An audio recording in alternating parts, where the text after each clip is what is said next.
Faut le mettre de l'autre côté. Là. Un triche. Bonjour madame, vous vous appelez comment? Denis Gentil. Et quelle est votre fonction au sein de l'APCAR? Actuellement, je suis présidente de l'association.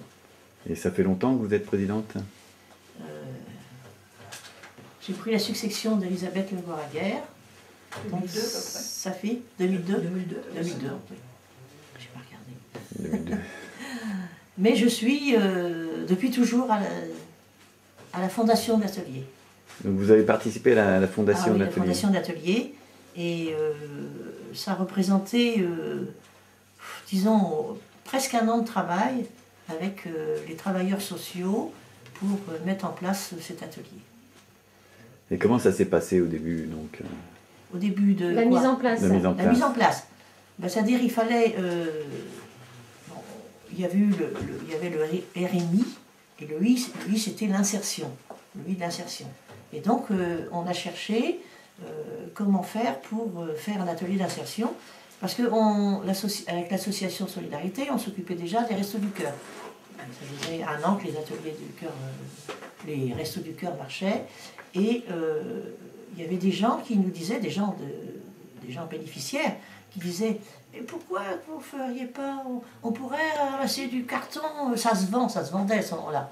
Hein, ça se vendait. Il y avait des gens qui ramassaient du carton mais qui allaient le vendre à Barentin, là chez, je ne sais pas comment, Panier, c'est Panier à Barentin. Alors c'est avec Raymond François, hein, Raymond François qui n'est plus parmi nous. Elle s'est mis dans la tête qu'on pouvait faire un atelier d'insertion, donc on était en très bon rapport avec les travailleurs sociaux, et il y avait une responsable de tous les travailleurs sociaux au centre de la Croix-Rouge, qui s'appelait Michel Van Zeveren.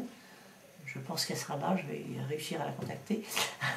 Et on a travaillé avec les autres travailleurs sociaux pour essayer de mettre en place cet atelier. Alors après, une fois qu'on a dit, bon, ça y est, on va le faire, on a fait le siège, bien sûr, du département, enfin des administrations, des administrations oui. Alors là, je peux vous dire que c'était, mais ça va pas marcher, votre truc. C'est un peu fou, c'est bon. Bon, alors finalement, ils ont dit, bah oui, allez, on vous donne le feu vert pour 6 mois, mais ils ne nous donnaient pas d'animateur, rien. Alors on avait fait aussi le siège de la mairie de Pavilly pour avoir un local, et il s'est trouvé qu'à ce moment-là, là où sont les immeubles de la Dame Blanche, là, c'était resté en friche, il y avait les anciennes... il y avait un logement et puis les douches de l'usine qui étaient restées. C'est une petite maison avec un grand bâtiment, les douches. Et donc la mairie a demandé au HLM, à Savac, s'ils voulaient bien nous mettre à disposition en attendant qu'ils construisent. Ils ont dit oui. Et ça a été réaménagé un petit peu par un chantier d'insertion aussi, un chantier d'insertion de la fac. Donc on a démarré, mais alors c'était pas tout ça, il fallait du monde pour encadrer. Parce que les travailleurs sociaux, ils avaient trouvé leurs bénéficiaires. Hein. Il y avait une dizaine de bénéficiaires qui étaient vraiment les gens les plus démunis. Hein. On avait 4 frères ensemble déjà. 4 frères, de l'autre côté il y en avait 3, 7, et puis il y en avait 3 autres qui étaient plus ou moins cousins aussi. Bon. Et, oui, c'était... Et bon, moi j'étais conseillère à ce moment-là, et j'ai fait un appel auprès de tous les conseillers. À Pavilly, on est quand même, on était combien, 27 à ce moment-là, je crois. Il y avait pas mal de jeunes retraités. Et j'ai fait appel à tous les retraités, qu'ils soient de gauche ou de droite. J'ai fait appel à eux pour qu'ils viennent encadrer. Et ils ont dit oui. Hein. Donc je vous donnerai les noms de tous, ils seront tous là le jour des 20 ans. Et ils ont dit oui. Et donc c'est grâce à eux si l'atelier a commencé. Et bien sûr, il y avait aussi une grosse implication des gens du conseil d'administration. Il y a eu vraiment un truc de solidarité d'autres associations. Il y avait Agnès Thomas qui était responsable des Restos du Cœur de Rouen, qui était ancienne comptable, qui est venue, qui a fait la comptabilité.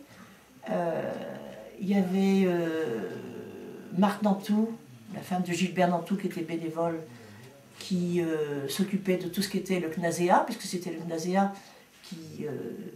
Et c'est quoi le CNASEA? Le CNASEA, c'est un organisme qui est désigné pour payer tout ce qui est les salariés qui sont en contrat. Ça marche toujours comme ça. C'est toujours eux qui payent. C'est eux qu'on les font pour payer.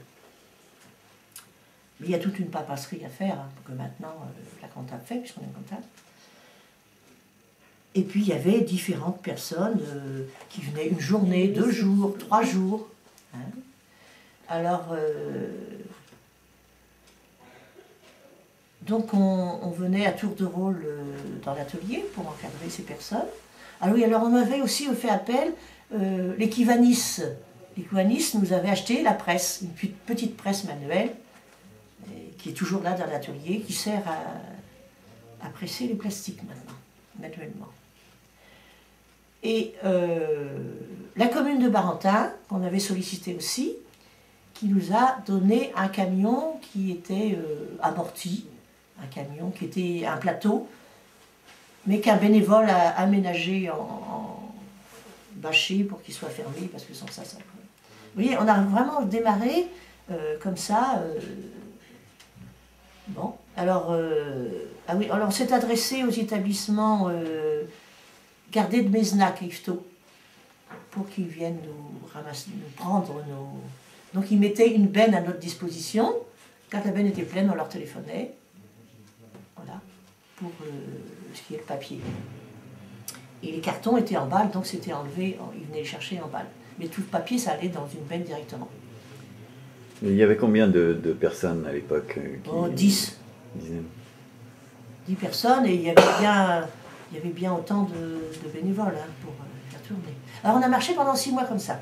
Alors au bout des 6 mois, on a refait le siège de l'administration, qui était surprise que ça marchait. Bon, puis les travailleurs sociaux, ils étaient d'accord aussi, hein, que ça marchait bien.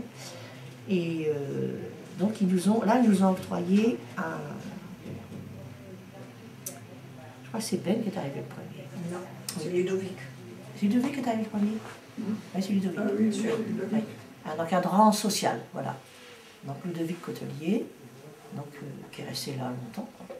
Et puis après, encore au bout de 6 mois, on a eu un encadrant technique pour l'atelier. Donc ça a soulagé un petit peu les bénévoles. Voilà, vraiment que ça a démarré. Et après, je passe. Hein, bon, bien sûr, il y a l'organisation des premiers Noël. Le premier Noël, c'était fabuleux pour les gens. Hein.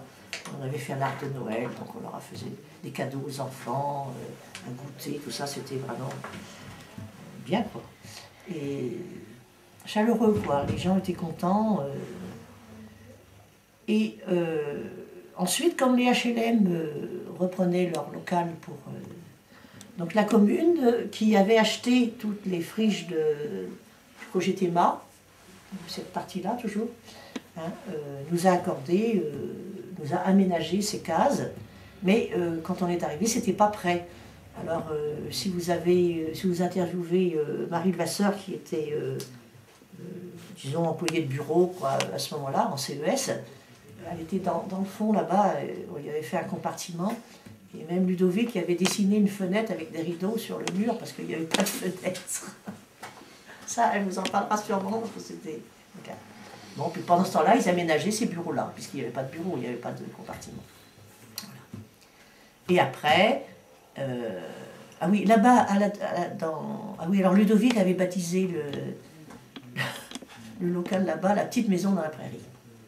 Ça faisait vraiment, parce qu'il y avait des herbes folles, tout. Il y avait les coquelicots, il y avait... Non, c'était un terrain vague hein, autour. Hein. Et donc, oui, déjà là-bas, les autres 6 mois, on nous a accordé, oui, donc c'était Bénédicte Hélas, qui est toujours là, qui était... Bonjour.